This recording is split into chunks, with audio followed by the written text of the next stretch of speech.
Символом Рима является волчица. Символом Венеции – правильно, крылатый лев. Символом Мадрида, кто не знал, докладываю, является медведь. Что же является символом Познаний? Может быть, тигр или гордый олень? Нет. Символом Познаний является козел, даже козлы, 2 штуки. Так почему же именно такие неромантичные животные, как козлы, являются символом столь элегантного города? Оказывается, по легенде, именно 2 козлика спасли город, забравшись, спасаясь от ножа мясника почему-то на крышу ратуши. Когда хозяин их снимал, то заметил с высоты вражескую армию, подступающую к городу, и смог своевременно предупредить горожан.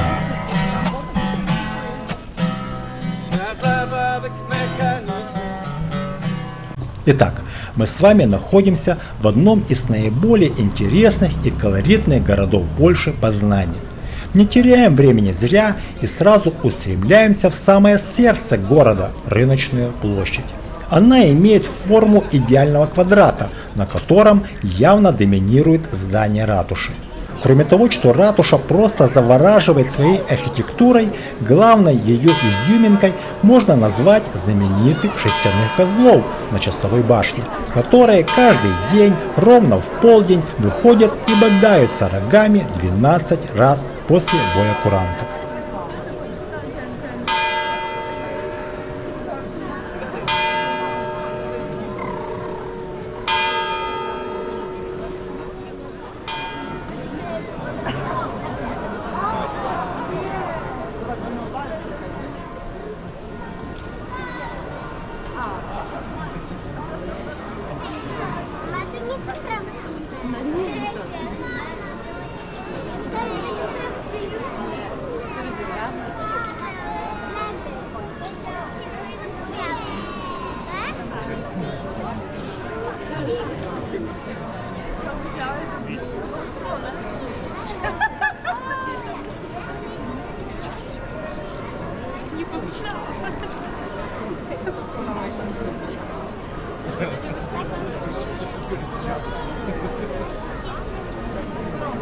Недалеко от здания ратуши находится реплика средневекового позорного столба. Оригинал был построен в 16 веке, что примечательно, за счет штрафов, налагаемых на прислугу, которая одевалась слишком роскошно, например, бархатное платье. Рыночная площадь Познани пронизана мифологией. Ярким примером того являются возведенные здесь фонтаны. Сейчас перед вами фонтан, посвященный Аполлону, как символу искусства. А это фонтан Нептуна, бога океана с трезубцем в руке. Фонтан со скульптурой бога войны Марса, который словно приготовился к прыжку, чтобы поразить своих врагов. К слову, в Познани фонтанов много. Они украшают и освежают город в летнюю жару.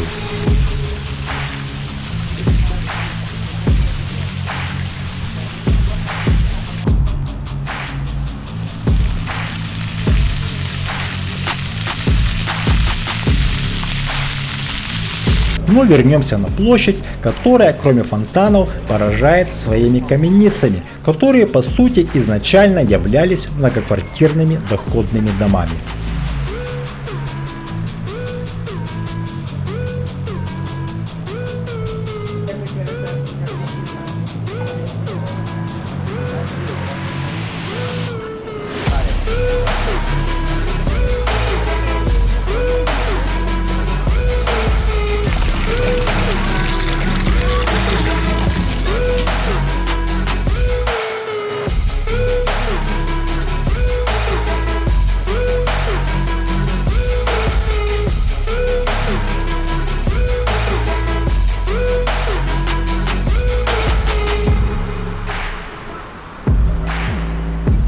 Ну что ж, можно только позавидовать креативности владельца этого заведения. Не просто бар или рюмочные, министерство селедки и водки. Звучит престижно и солидно. Теперь на вопрос благоверный, где так набрался, можно с гордостью ответить: в министерстве. Вообще, жителям Познани явно присуще чувство юмора. Вот, например, еще один дом, казалось бы, под несчастливым номером, но оптимисты даже номер 13 превратили в счастливый, более того, сделали дом своеобразной достопримечательностью города. Тем временем на площади покупаем на память магнит на холодильник и устремляемся дальше исследовать старую часть Познани. Прекрасным напоминанием о прошлом величии Познани, как одной из резиденций польских королей, является реплика Королевского дворца, оригинал которого датируется XIII веком.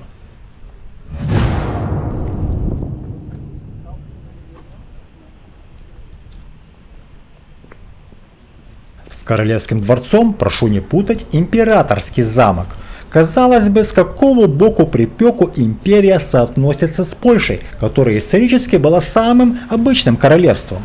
А вот здесь как раз и нужно вспомнить, что Познань длительное время принадлежал Германии и носил название Позен. Ну а теперь простейшая дедукция приводит нас к последнему немецкому императору Вильгельму II, по указанию которого в 1905-1910 годах и был построен вышеуказанный императорский замок. Кстати, одна из легенд гласит, что в Советском Союзе император Вильгельм II продолжил свою карьеру как Семен Михайлович Буденный. Шутка.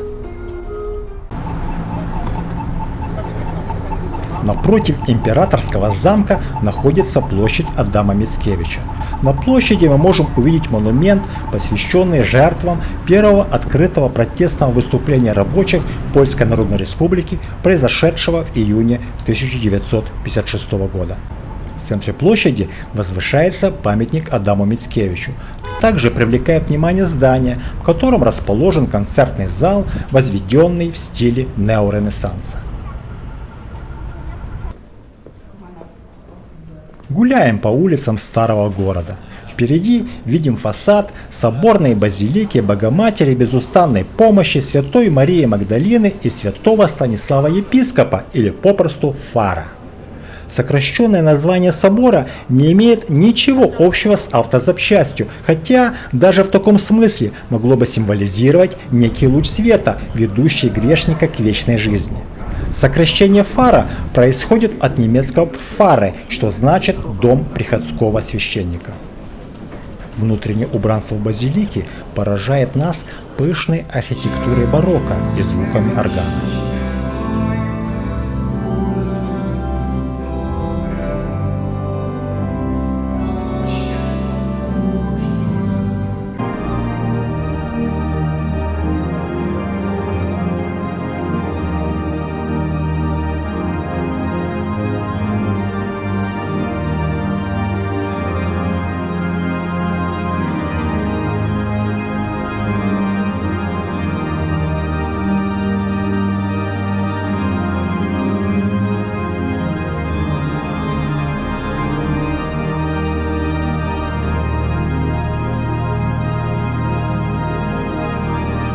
По мосту Болеслава-Хробрего пересекаем реку Варта, чтобы увидеть еще один собор Познани – кафедральный собор святых Петра и Павла, который уже виднеется вдали слева.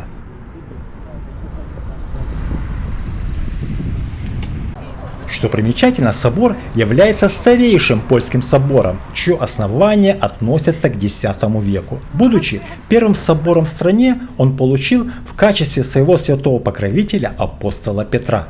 К сожалению, в 1945 году собор был разрушен почти до основания, поэтому сейчас мы видим заново отстроенную в 1956 году реплику.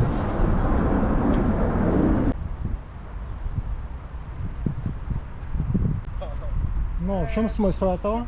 Ну что ж, сам спросил, сам отвечаю. Оказывается, эта инсталляция показывает очертания давно разрушенного дворца первого короля Польши Мешка I и его жены Добравы.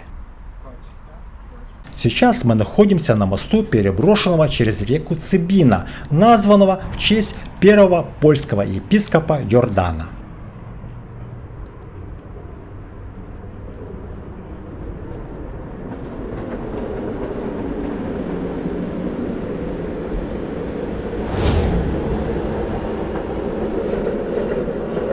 Перейдя через мост, мы можем увидеть два достойных внимания дома. Первый называется «Зеленая симфония». По задумке автора, во время дождя инсталляция на стене должна издавать некие звуки. Можно только догадываться, насколько эти звуки громкие и благозвучные, и потом, не мешают ли они жильцам дома.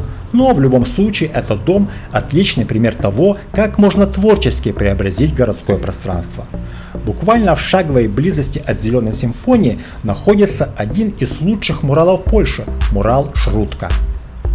Замечу, что стена дома, на которой исполнен мурал, абсолютно плоская, но, как видим, художнику мастерски удалось придать объем своему творению. Садимся в машину, чтобы доехать к последнему нашему туристическому пункту – Познанской пальмярне.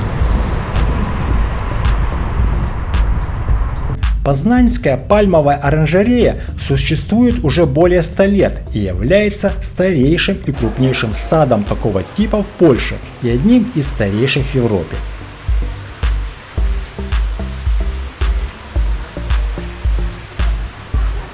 Побывав в оранжерее, мы словно совершили путешествие по разным климатическим зонам.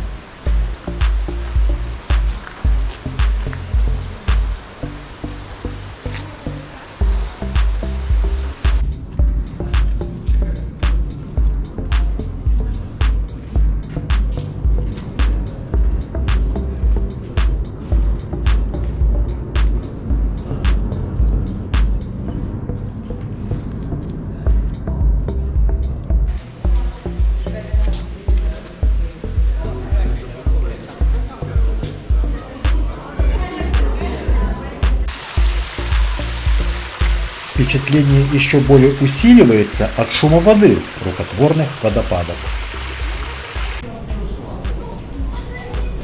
Кроме того, заслуживает внимания аквариум оранжереи, где предоставлены около 170 видов рыб.